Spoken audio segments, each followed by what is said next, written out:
ஐஸ்வர்யா கருத்தரித்தல் மையங்களில் ஜனவரி 30 முதல் பிப்ரவரி 5 வரை இலவச ஆலோசனை மற்றும் சிகிச்சைகளில் மாபெரும் சிறப்பு சலுகை. தமிழ் சினிமாவோட புதுவரவா நல்வரவா கண்ணன் ரவி வந்திருக்காங்க. உங்களுக்கு தென்னிந்திய திரைப்பட தொழிலாளர் சம்மேளனத்தின் சார்பில் எங்களுடைய வாழ்த்துக்களை தெரிவிச்சுக்கிறோம். நீங்கள் நிறைய தொழிலாளர்களுக்கு வாழ்க்கை கொடுக்க போகிறீங்க. இன்றைக்கி ஏறக்குறைய பார்த்தா நிறைய டைரக்டர்ஸ் இங்கே வந்திருக்காங்க. இவ்வளோ நாள் துபாயில் இருந்தாங்க, இப்போ இங்கே வந்திருக்காங்க. அதனால் இப்போ நீங்கள் நல்ல இடத்துல உட்காந்துருக்கீங்க. உங்கள் பக்கத்தில் உட்காந்துருக்க சௌத்ரி சார் ஒரு 50 டைரக்டர் இன்ட்ரடியூஸ் பண்ணார். 100 இல்லை 50 டைரக்டர்ஸ் இன்ட்ரடியூஸ் பண்ணியிருக்கேன். 100 படம் 50 டைரக்டர்ஸ் இன்ட்ரடியூஸ் பண்ணியிருக்காரு. நீங்கள் பக்கத்தில் உட்காந்ததால் நிச்சயமாக நீங்களும் ஒரு 50 படம் குறையாமல் பண்ணுவீங்க. ஏன்னா இங்கே உட்காந்துருக்கும்போது சௌத்ரி சார் சொன்னார் டைம் சேஞ்ச் ஆயிடுச்சுன்னு. உடனே சீமா ரொம்ப சந்தோஷமாக திரும்பினார். நாங்கள் டைம் சேஞ்ச் ஆகிடுச்சான்னு. இல்லைப்பா பையனோட டைம் சேஞ்ச் ஆகிருக்கு. அப்படி உண்மையாக தமிழ் சினிமாவோட டைம் சேஞ்ச் ஆகிருக்கு சார். அதாவது கடந்த வருடத்தில் முடியிறப்போ சிறைன்னு ஒரு படம் மிகப்பெரிய வெற்றி அடைஞ்சிருக்கு. மிகப்பெரிய 25வது வருஷத்தில் மிகப்பெரிய வெற்றி அடைஞ்சிருக்கு. 26வது வருஷம் தொடக்கம் கூட பெரிய படங்கள்லாம் இல்லாமல் இந்த சின்ன படம், சின்னதாக ரவிக்குமார் சொன்ன மாதிரி எந்த எதிர்பார்ப்பும் இல்லாமல் ஒரு சின்ன படம் இது மிகப்பெரிய வெற்றி அடைஞ்சிருக்கு. இது தமிழ் சினிமாவுக்கு ஒரு நல்ல தொடக்கம்.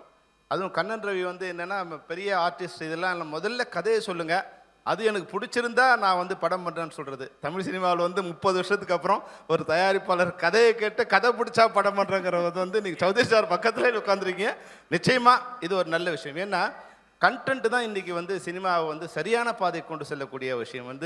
ஆடியன்ஸ் நிறைய புளிச்சு போயிடுச்சு. அவங்களுக்கு ஸ்லோ மோஷனில், ஹை ஸ்பீடில், லோங்கில், ஐயங்களில் பார்த்து ஒரு சொன்ன மாதிரி டைரக்டர் ரவிக்குமார் சொன்ன மாதிரி ஒரு சின்ன கண்டென்ட் எடுத்துருக்கு. நான் கூட இந்த படம் பார்க்கும்போது இவ்வளோ இது எப்படி வருது கதையாக நீங்கள் ஒத்துக்கிட்டீங்கன்னு தெரியல. முதல்ல இதை ஒத்துக்கிட்டதுக்கே ஒரு பெரிய விஷயம். ஆனால் அந்த கதையை நிஷாந்த் நீங்கள் really you done a great job. அது ஒரு சீனும் ஒரு கேரக்டரும் அதுதான் இப்போ தமிழ் சினிமாவில் ஒரு புதுசான விஷயம். ஜீவாவுக்கு ஒரு ஹீரோயினே இல்லாமல் ஒரு கதையை கொண்டு போயிட்டு அழகாக ஏன்னா வழக்கமாக ஒரு ஜீவா ஒரு ஹீரோ ஹீரோயின் சாங்கு டூயட் அப்படிலாம் இல்லாமல் ஒரு புதுசான ஒரு மாற்றி யோசித்து அந்த கதையை ஒரு சின்ன கதையை ரொம்ப அழகாக பண்ணியிருக்கீங்க. உங்களால் ஒரு 50 டைரக்டர் வர போகிறாங்க சினிமாவுக்கு. அது ஏன்னா நீங்கள் கண்ணன் ரவிக்கு ஏற்கனவே அது குறைங்க, அது கல்லுவரை குடிச்சிச்சு பண்ண. அது ஏற்கனவே அண்ணே சார் 10 படம் பண்ணணும், 20 படம் பண்ணணும்னு சொல்லிட்டே இருப்பார். இனிமேல் யார் நினச்சாலும், ஆண்டவனே நினச்சாலும் கண்ணன் ரவி 50 படம் இருக்கிறது யாரும் நிறுத்த முடியாது. அது தமிழ் சினிமாவுக்கும் எங்களுக்கு ஒரு நல்ல விஷயம். நிச்சயமாக தமிழ் சினிமா ஒரு நல்ல விஷயத்தை நோக்கி போயிட்டுருக்கு. இந்த நேரத்தில் தமிழ் சினிமாவில் எல்லாருமே என்னென்னா, இப்போது நாங்கள் பணம் சொல்லுவோம், கதை சொல்லும்போது சௌத்ரி சாரோ இல்லை இப்ராஹிம் ராவத்தரோ இல்லை யாரோ தமிழ் ப்ரொடியூசர் போய் தமிழில் கதை சொல்லிகிட்டு இருந்தோம்.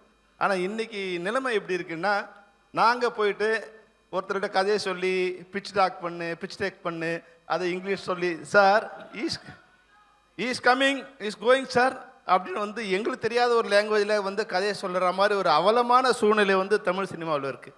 அது மாதிரி தமிழ் சினிமாவில் தமிழ்நாட்டில் படம் எடுக்கிற ப்ரொடியூசர்ஸ் இருந்தால் தமிழ் சினிமா நல்லா வளரும்.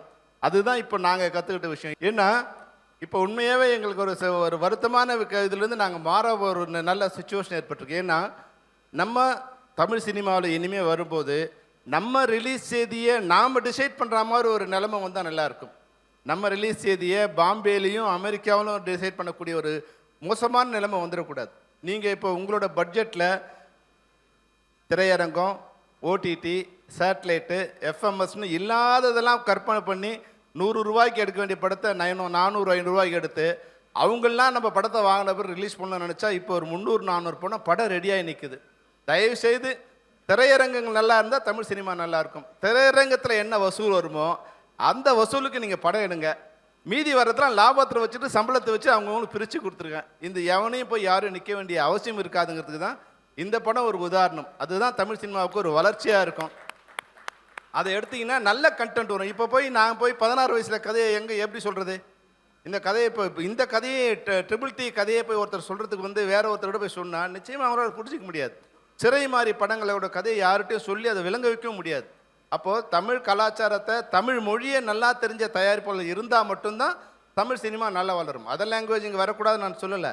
ஆனால் நம்மளுடைய கலாச்சாரத்தையும் மொழியும் தெரிஞ்சுக்கிற மாதிரியான தயாரிப்பாளர் வரணும். அந்த வகையில் ஒரு நல்ல வரவாக கண்ணன் ரவி வந்திருக்காரு. அவருடைய குணமும் அவருடைய பண்புக்கும் அவருடைய நட்புக்கும் நம்முடைய தமிழ் சினிமா அவருக்கு எப்பவும் கை கொடுக்கும். வாழ்க வாழ்க கண்ணன் ரவி, நிஷாந்த், தீபக் எல்லாருக்கும் என்னுடைய வாழ்த்துக்களை தெரிவித்து விடைபெறுகிறோம். நன்றி, வணக்கம். ஐஸ்வர்யா கருத்தரித்தல் மையங்களில் ஜனவரி 30 முதல் பிப்ரவரி 5 வரை இலவச ஆலோசனை மற்றும் சிகிச்சைகளில் மாபெரும் சிறப்பு சலுகை. பிளே ஸ்டோர் மற்றும் ஆப் ஸ்டோரில் இருந்து பாலிமர் செயலியை QR கோடு மூலம் பதிவிறக்கம் செய்யுங்கள். செய்திகளை உடனுக்குடன் பெறுங்கள்.